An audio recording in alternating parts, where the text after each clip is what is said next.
বরিশালে জনতার হাতে শিশু ধর্ষণ চেষ্টা অভিযোগ মামলার আসামি সুজন গণপিটুনিতে নিহত হয়েছে। কোতোয়ালি থানার এসআই রিয়াজ জানান, শনিবার বিকালে শিশু ধর্ষণের দায়ে কোতোয়ালি থানায় মামলা হয়।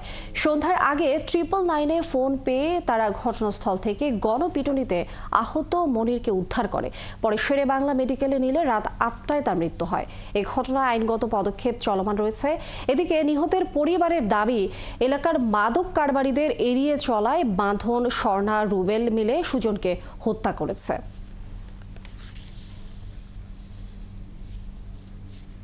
ওনার বিরুদ্ধে গণপিটুনি দেওয়া হয়েছে, কিন্তু এর বিরুদ্ধে কোতোয়ালি থানায় আজকে একটা মামলা রুজু হয়েছে, ধর্ষণ মামলা রুজু হয়েছে। ধর্ষণ চেষ্টা, এটা তো ডিএনএ টেস্ট করলে হয়। আমরা চাই যে এটা ডিএনএ টেস্ট হোক।